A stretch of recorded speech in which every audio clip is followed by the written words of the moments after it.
얼마 전에 한국의 김영숙 교수님이 신문에 쓰신 칼럼을 읽게 됐습니다.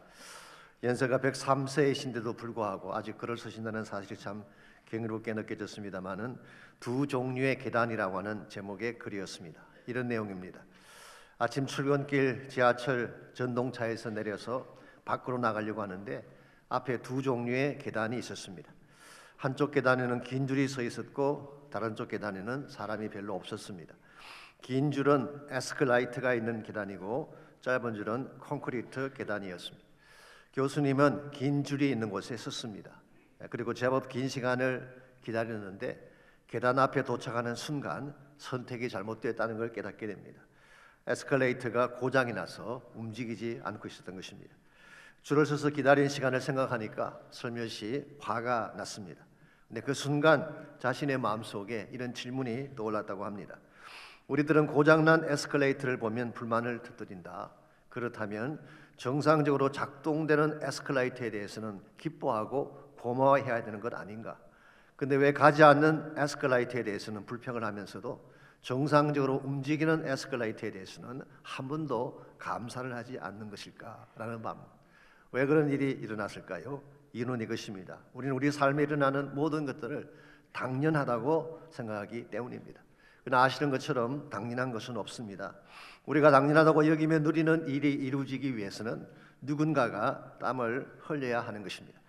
그래서 영국의 저술가인 콜린 윌슨은 인간의 모순적인 행동을 이렇게 지적한 바가 있습니다. 구름이 태양을 가리면 우울해지고 길을 가다 돌부리에 걸려 넘어지면 재수가 없다고 생각합니다.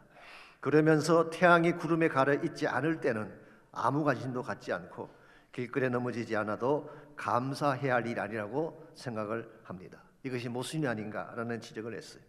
그렇습니다. 세상에 당연한 것은 없습니다. 우리가 늘 부르는 찬양 가사처럼 우리가 매일 숨쉬며 사는 것, 아침에 해가 뜨고 저녁에 노을이 지는 것, 봄의 꽃향기와 가을의 열매, 변하는 계절의 모든 순간이 당연한 것이 아니라 하나님의 은혜였습니다. 그래서 그 칼럼의 마지막 결론이 이렇게 적혀 있습니다. 삶에는 언제나 두 종류의 계단이 있다. 하나는 감사의 계단이고 다른 하나는 불평의 계단이다. 한쪽은 행복에 이르는 길이고 다른 쪽은 불행으로 인도하는 길이다. 여러분과 저희 앞날에도 두 종류의 계단이 있습니다. 감사하며 오를 수도 있고 불평하며 올라갈 수도 있는 것입니다. 어떤 어려운 계단을 올라갈지라도 감사하며 올라가게 되면 하나님께서 준비해 놓으신 아름다운 축복을 만날 수 있습니다. 불평하며 원망하며 올라가게 되면 힘만 들 뿐 진정한 차원의 행복은 찾아오지 않는 것입니다. 이런 면에서 우리가 어떤 계단을 오를 것인가 참 중요한 것이죠. 감사의 계단을 올라갈 것인가 불평의 계단을 올라갈 것인가. 우리 삶의 고난이 찾아오고 어려움이 찾아올지라도 날마다 감사함으로 계단을 올라가면 하나님은 어떤 복을 준비하셨다가 여러분과 저에게 부어주실까요? 오늘 같이 그 본문에 보시게 되면 자신에게 주어진 축복을 당연시하지 않고 감사함으로 하나님께 나아갔던 다윗의 모습이 기록이 되어 있습니다. 사실 오늘 본문은 지난주에 나눈 것처럼 다윗이 하나님의 언약을 받은 후에 너무 감사해서 하나님께 올려드린 감사의 기도문이라고 부를 수가 있습니다. 18절을 보시면 다윗 왕이 여호와 앞에 들어가 앉아서 이르되 주 여호와여 나는 누구이오며 내 집은 무엇이기에 나를 여기까지 이르게 하셨나이까. 여기서 여호와 앞에 들어갔다는 이 말은 하나님의 성소로 나아갔다는 뜻입니다. 아직 성전이 지어지기 전이기 때문에 성막이 있는 태브네클로 들어간 것을 말하는 것입니다. 그리고 앉아서라는 이 표현은 히브리 말로 야샤브라는 표현인데요.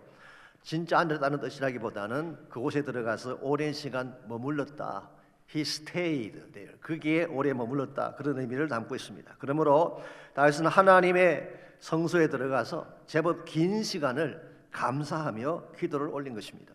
뭐라고 고백을 했을까요? 주 여호와여 나는 누구이오며 내 집은 무엇이기에 나를 여기까지 이르게 하셨는가. 나는 아무것도 아닌데 Who am I?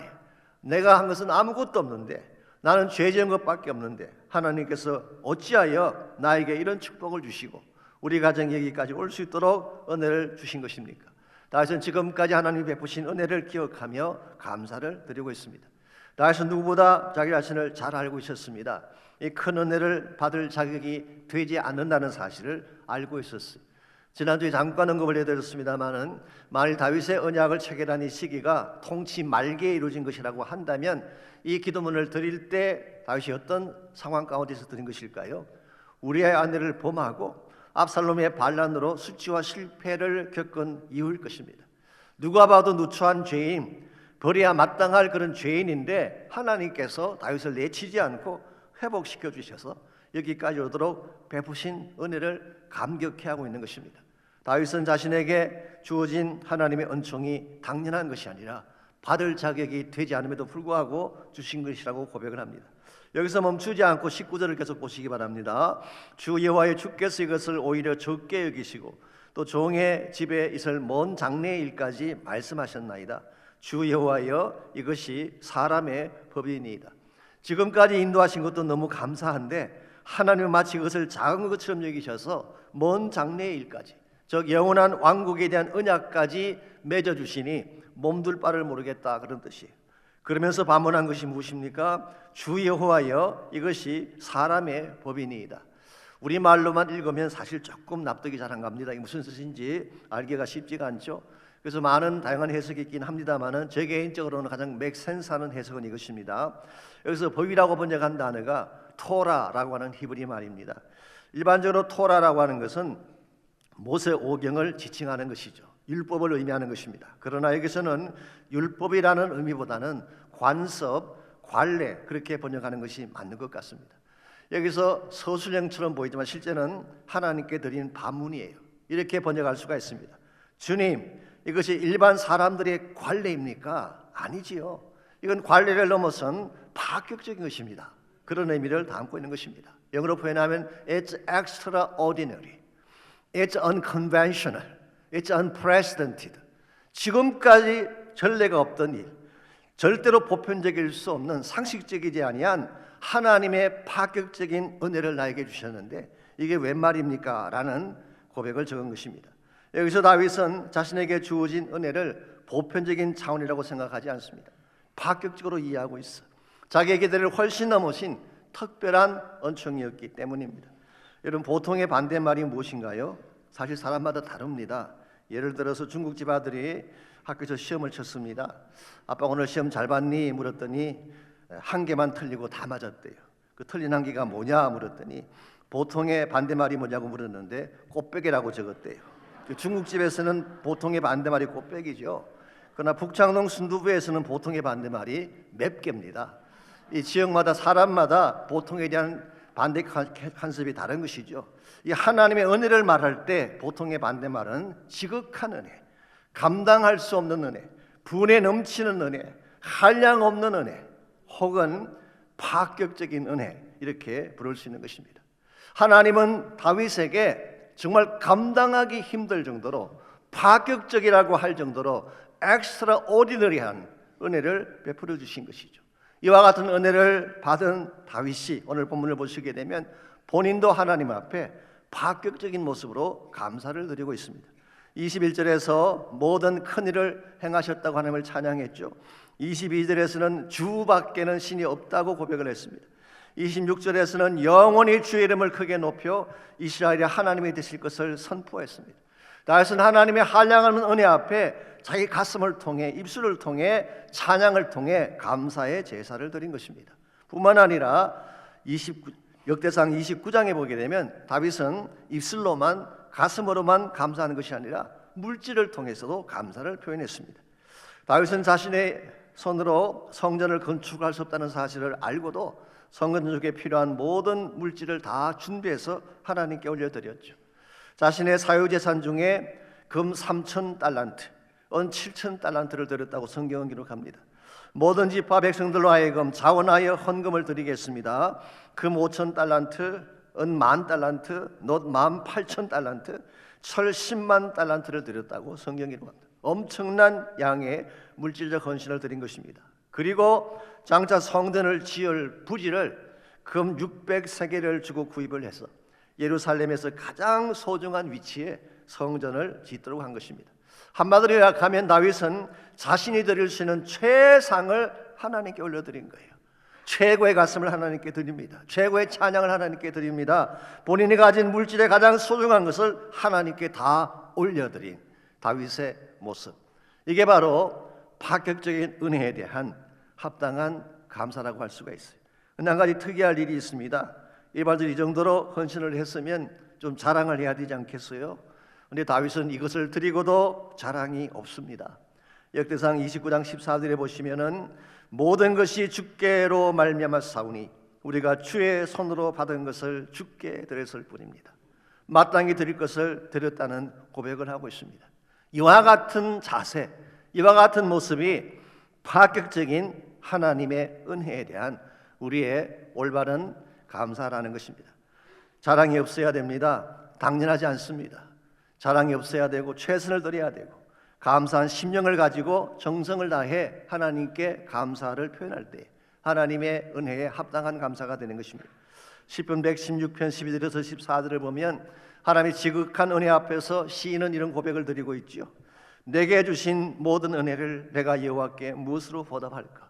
마음에 간절한 소원이 있었어요. 어떻게 하면 하나님이 크신 은혜를 갚아 주실까? 그런 마음에 갈망을 가지고 있었습니다. 내가 구원의 잔을 들고 여호와의 이름을 부르며 찬양합니다. 하나님이 나를 구원하신 그 사실을 기억하며 여호와의 이름을 부르며 찬양을 드려요.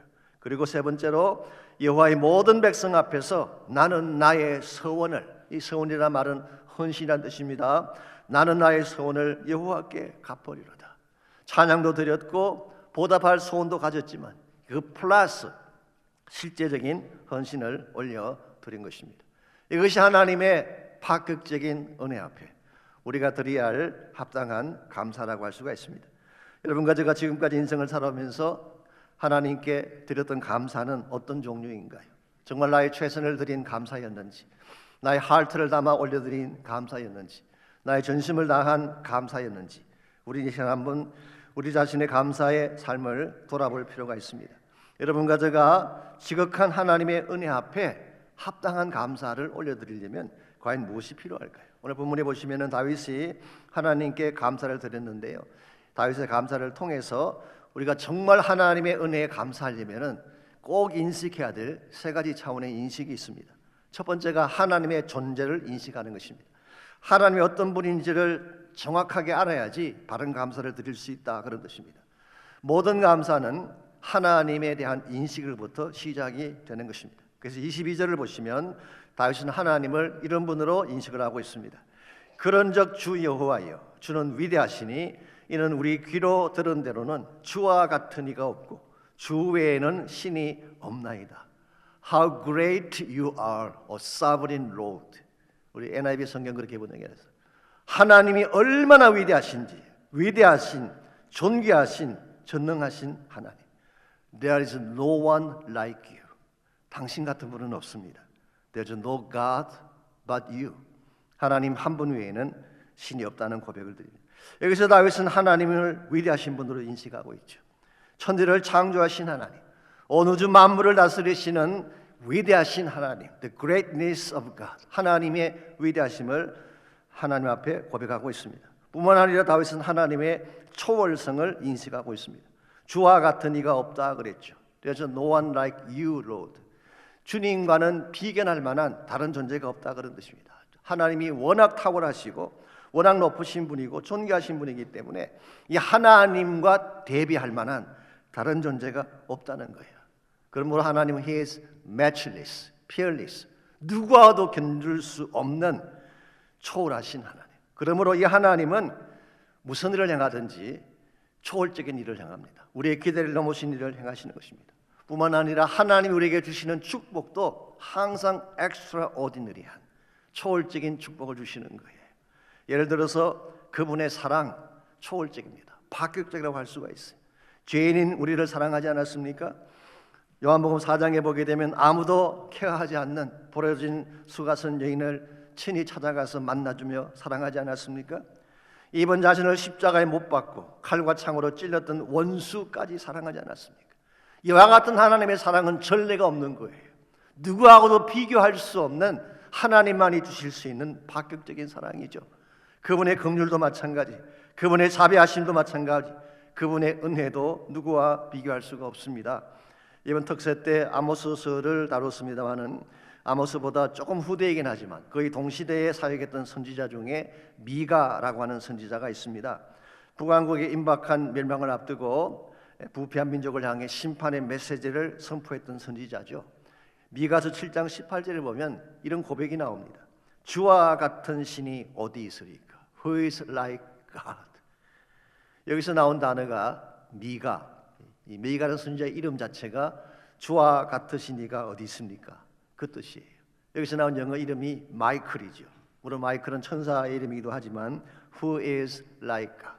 주와 비견할 만한 주 같은 분이 어디 있는가라는 고백을 합니다.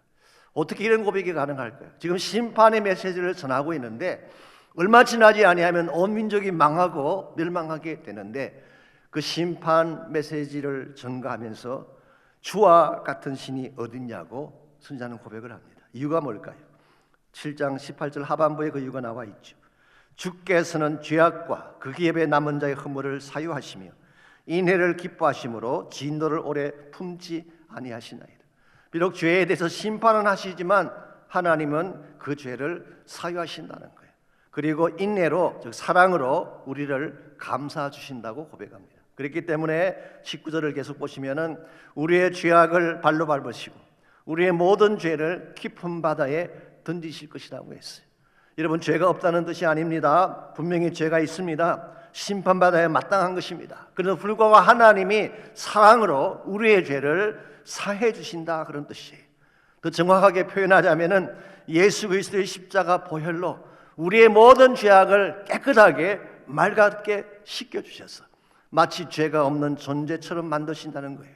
그리고 나서 우리의 모든 죄를 깊은 바다에 버리겠다고 했어요. 기억조차 하지 않고 다시는 덜추어내지 않겠다는 뜻이에요. 그래서 이 대목에서 코리 텐봄 여사가 했던 유명한 말이 있죠. 바다에 우리 죄를 다 던지신 후에 그 위에다가 낚시 금지, 노 피싱이라는 간판을 붙이실 거라고. 다시는 끄집어내지 못하도록 영원히 마치 바다 속에 깊이 빠뜨린 것처럼 영원히 지워버리겠다는 것. 이게 하나님의 은혜예요. 여러분과 제가 여기까지 오게 된 이유가 이 은혜 때문이에요. 이 파격적인 것입니다. 세상에 누구도 이런 은혜를 베풀 존재는 없어요. 오직 한 분 하나님밖에 없는 것입니다. 이와 같은 하나님의 사랑과 하나님의 은혜를 인식하게 되면 감사할 수밖에 없는 것입니다. 아니, 이 은혜에 대한 인식이 깊은 만큼 우리가 드리는 감사도 깊어지게 되는 거예요. 정말 하나님의 은혜를 알면 알수록, 그 사랑을 알면 알수록 우리가 하나님께 올려드려야 될 감사의 내용도 깊어지게 되는 것입니다. 일반적으로 감사에는 두 가지 종류가 있다고 그러죠. 첫 번째는 because of의 감사가 있습니다. 무엇 때문에 드리는 감사. 좋은 일이 일어나고 내 소원이 이루어지고 모든 일이 잘 풀리기 때문에 드리는 감사가 있죠. 사실은 일반 세상 사람들도 이런 감사는 드리죠. 물론 이것도 귀중한 것입니다. 왜냐하니까 은혜를 입고도 배은망덕한 사람들이 많기 때문에 은혜를 입고 감사하는 것 귀한 것입니다. 그런데 정말 하나님을 깊이 만난 사람은 여기서 한 단계 더 나아가는 것입니다. 그게 in spite of의 감사입니다. 불구하고의 감사. 이것은 더 높은 차원의 감사라고 할 수가 있습니다. 나에게 고난이 왔지만 감사하는 것입니다. 내가 원하는 일이 되어도 감사하지만 설사 그렇지 않다고 할지라도 감사하는 것. 이게 진짜 하나님의 은혜를 아는 자가 고백할 수 있는 것. 고난 중에도 감사하고 뺏김 중에도 감사하고 알 수 없는 어려움을 당해도 하나님을 알기 때문에 감사하는 것. 그게 욥이 고백했던 고백 아니겠습니까? 욥기서를 공부하신 분 잘 아실 거예요. 여러분, 하루아침에 자기가 가진 모든 걸 다 잃어버렸어요. 그 많은 재산 다 불타버렸어요. 10명의 자녀가 한꺼번에 다 죽임당합니다. 자기 몸에는 병이 일어났어요. 정말 고름이 터져나오고 기와짝 몸을 긁어야 될 정도로 악한 건강을 가지고 있었어요. 여기에다가 자기 부인마저 하나님을 저주하고 죽으라고 독서를 퍼붓지 않았습니까? 이와 같이 모든 것이 다 사라진 그 상황 가운데서 욥이 고백한 고백이 뭔가요? 주시니도 여호와시요 취하시니도 여호와시기 때문에 여호와의 이름이 찬송을 받을지어다. 이게 깊은 감사예요. 일반적인 감사가 아닙니다. 하나님을 모르는 사람들은 감사할 수가 없어요. 미국의 정치가 중에 사업가이기도 합니다만은 릴랜드 스탠포드라고 하는 유명한 분이 계셨습니다. 이분은 열차 사업으로 큰 돈을 벌었던 사업가이기도 하지만 캘리포니아 주지사를 역임을 했고 미 상원 의원까지 지냈던 정치가이기도 합니다. 그런데 결혼을 했는데 아들이 없었어요. 아이가 없었어요. 그러다가 18년 만에 아들 하나를 얻게 됐습니다. 그때 그의 나이가 44세, 아내 나이가 40세였습니다. 그러니 그 아들이 얼마나 귀하겠어요. 그런데요, 이 아들이 그만 15살 되던 해에 장티푸스에 걸려서 신음하다가 세상을 떠나고 말았습니다. 그때 릴랜드 스탠포드는 식음을 전폐할 정도로 큰 상심에 빠지게 되죠. 살아야 될 이유를 잃은 것입니다. 그때 낙심한 이 릴랜드 스탠포드의 손을 그의 아내인 제인이 붙잡고 이렇게 말을 했다고 합니다. 아들을 가지지 못할 뻔했는데 그래도 하나님이 늦은 나이에 아들을 주셨잖아요. 이런 것만 생각하지 말고 그래도 아들과 보냈던 15년간의 행복했던 시간, 이것을 기억하며 감사합시다. 그리고 제안한 것이 아들의 이름으로 학교를 세우자는 거예요. 그래서 캘리포니아의 모든 아이들을 우리의 아이로 삼자. All children in California are our children. 이런 모토를 가지고 1885년도에 세워진 학교가 릴랜드 스탠포드 주니어 유니버시티라는 것입니다. 오늘날은 이것을 줄여서 스탠포드 유니버시티라고 부릅니다만은 지금도 학교의 로고를 보시면은 그게 새겨진 오피셜한 네임은 그의 아들의 이름을 따고 있어요. 릴랜드 스탠포드 주니어 유니버시티입니다. 대학 캠퍼스 한가운데에 스탠포드 미모리얼 철치가 있습니다. 그 벽에 이런 글귀가 새겨져 있다고 합니다. 하나님은 고통을 통해 인간에게 가장 가까이 다가오신다. 또한 고통을 통해 인간은 하나님께 가장 가까이 다가간다. 고통을 통해 만난 하나님, 고통을 통해 더 깊이 체험한 은혜를 고백한 것입니다. 여러분, 예수 믿는다고 해서 고난이 없나요? 예수 믿는 사람에게는 빼앗김이 없을까요? 그렇지 않습니다. 우리에게도 고난이 있고 상실이 있을 수 있습니다. 그러나 예수 믿는 사람, 정말 하나님을 만난 사람은 고난에도 불구하고 감사함으로 하나님께 나가는 거예요. 그래서 더 빛나고 더 축복된 인생을 만들어가는 것이 크리스천 삶의 특징입니다. 이런 의미에서 여러분의 삶 가운데도 혹시라도 고난이 있다면, 아직 해결되지 아니한 상실함의 문제가 있다면, 그럼에도 불구하고 여러분을 사랑하시는 주님 바라보며 하나님께 나가시기 바랍니다. 그럼 하나님은 우리가 상실한 것보다 훨씬 더 크고 훨씬 더 값진 것으로 채워주실 것이에요. 이게 우리가 감사할 수 있는 첫 번째예요. 하나님 때문에, 하나님의 은혜 때문에. 두 번째로 합당한 감사를 드리려면 하나님의 능력을 인식해야 됩니다. 하나님의 은혜도 알 뿐만 아니라 하나님이 얼마나 파워풀하신 하나님인가, 이걸 알 때에 우리가 하나님께 감사할 수 있는 것입니다. 23절 보겠습니다. 땅의 어느 한 나라가 주의 백성 이스라엘과 같으리까. 지금 다윗은 하나님을 비교할 대상이 없는 주 같은 분이 없다고 고백을 했는데요, 이제 그의 백성도 다른 민족과 비교할 수 없는 민족이라고 고백을 합니다. 왜냐하니까 그 받은 은혜가 파격적이기 때문에. 하나님이 가서 구속하사 자기 백성으로 삼아 주의 명성을 내시며 그들을 위하여 큰 일을 주의 땅을 위하여 두려운 일을 애국과 많은 나라들과 그의 신들에게서 구속하신 백성 앞에서 행하셨다고 했어요. 여기 보시게 되면 저희를 위해 큰 일을 하셨고 그 땅을 위해 두려운 일을 행하셨다고 했죠. 영어성은 God performed great and awesome wonders. 기적 같은 위대한 일들, 상상조차 할 수 없는 awesome한 wonders, 이것을 하나님은 이스라엘 백성을 위해 행해 주셨다는 거예요. 역사적으로 말씀을 드리자면 아마 이 말씀은 출애굽 사건과 가나안 정복을 염두에 두고 하신 말씀 같습니다. 출애굽 사건 때 홍해가 갈라지는 엄청난 기적을 보았잖아요. 가나안 정복 과정에서 여리고 성이 무너지는 것을 보았습니다. 태양이 하늘에 멈추고 요단강이 갈라지는 기적을 보았죠. 이 모든 것은 누가 한 것인가요? 하나님이 하신 거죠. 더 정확히 말하면 하나님만이 하실 수 있는 일을 이스라엘 백성에게 보여주신 거예요.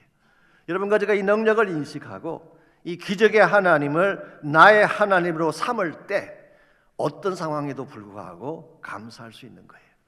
솔직히 말씀을 드려서 우리 자신에게는 능력이 없습니다. 문제가 생기면 무기력하게 무너지고 넘어지는 것이 여러분과 저이죠. 그러나 이와 같은 무능력한 존재일지라도 하나님이 함께 하시면 스토리는 달라지는 거예요. 우리 삶을 통해 기적이 일어나고 경이로운 awesome wonders, 경이로운 기적들이 날마다 일어나게 되는 거예요. 이런 측면에서 우리가 정말 하나님 만나면 평범하게 살 수가 없습니다.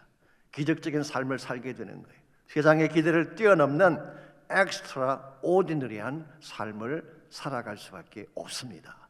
왜냐하면 우리 안에 계신 그 하나님이 extraordinary하신 파격적인 하나님이기 때문에. 여러분, 그 제 심령 가운데는 부활하신 예수님이 살아계시잖아요. 사망 권세마저도 깨뜨리고 무덤마저도 깨뜨리고 부활하신 그 예수님이 우리 안에 계신 하나님인데, 이 하나님과 함께 가는 인생에 불가능할 일이 어디 있겠어요? 사도 바울이 고백한 것처럼 내게 능력 주시는 자 안에서 능치 못할 일이 없음을 선포하고 하나님의 권세를 향해 살아갈 수 있게 되는 것입니다. 이번에 특별 새벽 기도를 하면서 젊은 가정들을 위해 기도할 기회가 많았습니다. 특별히 자녀들을 데리고 새벽에 나왔기 때문에 이 자녀들에게 제가 축복하며 기도할 기회가 참 많았고, 제 개인적으로는 굉장히 은혜가 됐습니다. 한 번은 다니엘 가정 한 가정이 기도 제목을 적어가지고 왔는데요, 이렇게 적혀 있어요. 뱃속의 아이가 건강하게 잘 자랄 수 있도록 기도해 주십시오. 그래서 제가 물었습니다. 아니, 아기를 가지셨군요. 그랬더니 아직 아니래요. 근데 왜 아기를 잘 자라도록 기도달라 그랬냐 그랬더니 목사님이 기도하시면 이제 가질 게 확실하잖아요. 와, 제가 그 말 듣고 진짜 감동받았어요. 이 정도 믿음이면 하나님이 가만히 계실 수가 없겠구나. 그래서 그 짧은 시간이지만 제가 제 간증을 잠깐 했어요. 맞다, 나도 오래전에 그런 경험이 있다. 제가 대학 입학 시험을 치고 나서요, 발표 나기 전에 먼저 주일날 합격 감사금을 하나님께 드렸거든요. 미리 감사를 드린 것입니다. 그러니 하나님이 어떻게 하겠어요? 그래서 저는 지금도 알고 있습니다. 제가 실력으로 붙은 게 아니라 감사했기 때문에 하나님이 붙여주신구나. 여러분 기억하십시오. 감사가 능력인 줄 믿습니다. 감사가 하나님의 문을 여는 거예요. 감사가 하나님의 보좌를 움직이는 것입니다. 감사할 때 기적이 일어나고 감사할 때에 초자연적인 응답이 우리 앞에 펼쳐지게 되는 것입니다. 그러므로 절대로 어려운 일이 때려도 불평하지 마십시오. 나의 원하는 것이 이루어지지 않았다고 조급해하지 말고 그럴지라도 감사함으로 보좌 앞에 나가시기를 바랍니다. 그러면 하나님이 진짜 주기를 원하시는 창대한 차원의 축복이 여러분의 소유가 되는 것입니다. 이와 같이 여러분과 제가 파격적인 하나님의 은혜 앞에 합당한 감사를 드리려면 1차적으로는 하나님이 누구인가를 알아야 돼요. 초월적인 하나님, 비교할 수 없는 그 하나님을 알아야 돼요. 두 번째는 하나님의 능력이 어떠한지를 알아야 됩니다. 마지막 세 번째로 하나님의 약속을 신뢰할 때 우리가 감사함으로 살아갈 수가 있습니다. 하나님의 약속은 영원한 약속이죠. 한번 약속하셨으면 절대로 중간에 변경시키거나 취소하는 법이 없습니다. 1.1획도 틀리지 않고 반드시 성취되는 것이 하나님의 약속입니다. 그래서 오늘 본문에서 하나님이 다윗에게 주신 언약이 바로 이런 차원의 언약인 것을 고백합니다. 25절 26절 봅니다. 여호와 하나님이여 이제 주의 종과 종의 집에 대하여 말씀하신 거죠. 약속을 말하는 것이죠. 약속하신 것을 영원히 세우셨사오며 말씀하신 대로 행하사 사람이 영원히 주의 이름을 크게 높여 이르기를 만군의 여호와는 이스라엘의 하나님이라 하게 하옵시며 주의 종 다윗의 집이 주 앞에 견고하게 하옵소서. 여기서 중요한 단어가 두 개 나옵니다. 영원이라는 단어와 말씀대로라는 단어예요. 하나님이 한번 약속하셨으면 이터널한 것입니다. 중간에 절대로 변경되거나 취소되지 않습니다. 하나님의 언약은 아무리 세월이 많이 흘러가도 반드시 성취가 되어지고 그 하나님은 말씀하신 그대로 이루시는 하나님. 그래서 다윗은 하나님께서 그의 미래에 대해서, 다윗의 왕조에 대해서, 더 정확히 말하면은 메시아닉 킹덤에 대해서 약속을 하셨기 때문에 이 약속을 통해 그의 나라가 견고하게 설 것을 간구한 것입니다. 실제로 역사를 보시면요, 이 약속은 말씀하신 그대로 다 성취가 됐어요. 말씀하신 대로 때가 참에 다윗의 시에서 메시아가 오셨죠. 말씀하신 대로 온 인류를 구원하기 위해 십자가를 지셨습니다. 말씀하신 대로 부활하셨어요. 말씀하신 대로 성천하셨어요. 그리고 말씀하신 그대로 반드시 때가 되면 다시 오실 것입니다. 아시겠지만 성경에 기록된 메시아 약속은 수만 개입니다. 아니 성경 전체가 메시아에 대한 약속이라고 해도 과언이 아닐 정도로 메시아 약속으로 꽉 차 있어요. 근데 그 중에 한 개도 땅에 떨어진 적이 없습니다. 다 이루어졌어요. 그러므로 앞으로 일어날 모든 일도 반드시 이루어질 줄 믿습니다. 우리가 이 약속을 신뢰하고 이 약속의 말씀을 따라 살아가게 될 때에 아무리 세상이 우리를 미혹하고 유혹해도 넘어지지 않습니다. 엇길로 가지 않는 것입니다. 무슨 일이 있어도 이 말씀 속에 담겨져 있는 하나님의 영광과 비전을 바라보며 감격과 감사 속에 살아갈 수 있는 것입니다. 우리 인생 우리 혼자의 힘으로 절대로 살 수가 없습니다. 우리 모두는 연약한 질그릇 같은 존재이기 때문에 조그마한 문제만 찾아와도 깨어지지 않습니까? We are so fragile. 깨어지기 쉬운 질그릇입니다. 그러나 우리 안에 참 보배신 예수님을 담게 되면 환경이 어떠하든 사람들의 공격이 어떠하든 우린 절대 무너지지 않습니다. 내 안에 살아계신 예수님과 함께 생기와 능력을 가지고 하나님 비전을 향해 나아갈 수가 있기 때문에 영국의 런던에 가면은 스펄전 칼리지라고 하는 유명한 대학교가 있습니다. 짐작하시는 대로 찰스 스펄전 목사님이 1856년도에 그 목회자들을 양성하기 위해 세운 Baptist Theological College, 침례교 신학대학교입니다. 그 학교 본관에 가면 스테인드 글래스로 만든 큰 홀이 있는데요. 그 스테인드 글래스에 이런 그림과 글귀가 새겨져 있다고 합니다. 십자가를 향해 손을 뻗쳐서 십자가를 붙잡고 있는 손의 그림인데요. 그 밑에 라틴 말로 이렇게 적혀 있습니다. Et teneo 그리고 et tenora라고 하는 단어가 적혀 있습니다. 이게 스펄전 목사님의 일평생 표어였다고 하는데요. 영어로 표현하면 I hold and I am held 이 의미를 갖고 있습니다. 내가 잡았고 나는 잡힌 바 되었다. 그렇게 번역할 수 있는 것입니다. 내가 하나님을 잡았다고 생각을 했는데요. 사실 하나님이 나를 붙잡고 계심을 고백한 것입니다. 이렇게 비유할 수가 있습니다. 한밤중에 아빠가 아들을 데리고 밤길을 가는데 아빠가 아들에게 이렇게 부탁하죠. 내 손 꼭 잡아야 돼. 내 손 놓으면 너 안 돼. 너 넘어지고 잃어버리게 돼. 그래서 아들은 절대 놓지 않으려고 아빠의 손을 꼭 잡고 가고 있죠. 그런데 한참을 걸어가다가 이 아들이 발견한 사실이 하나 있습니다. 자기가 아빠의 손을 잡았다고 생각했는데 사실은 아빠가 아들의 손을 붙잡고 가고 있다는 사실. 저는 이것을 은혜라고 생각합니다. 내가 붙든 줄 알았어요. 내가 믿고 내가 선택했기 때문에 구원받은 줄 알았어요. 근데 그게 아니었어요. 하나님이 나를 붙드신 거예요. 하나님이 먼저 나를 사랑하신 거예요. 내가 가장 연약할 때, 갈 바를 알지 못할 때 하나님이 내 손을 붙잡아 주신 거예요. 그래서 우리가 쓰러지지 않는 것입니다. 한번 잡은 손은 절대로 하나님 놓지 않습니다. 우리가 이 하나님의 손에 붙들려 인생을 걸어가게 되면 밤길을 걸어가도 넘어지지 않습니다. 어떤 절망의 꼴짝, 고난의 꼴짝을 통과해도 우리는 해받음을 두려워할 이유가 없습니다. 천지를 창조하신 그 하나님이, 사망 권세를 깨뜨리신 그 하나님이, 무엇보다 세상에서 가장 나를 존귀하게 여기고 사랑하시는 그 하나님이 나를 붙잡고 가시기 때문에 나를 지으신 이가 하나님, 나를 부르신 이가 하나님, 나를 보내신 이도 하나님, 나의 나 된 것은 다 하나님 은혜라. 나의 달려갈 길 다가도록 나의 마지막 호흡 다하도록 나로 그 십자가 함께 하시니 나의 나 된 것은 다 하나님 은혜라. 한량 없는 은혜 다 불길 없는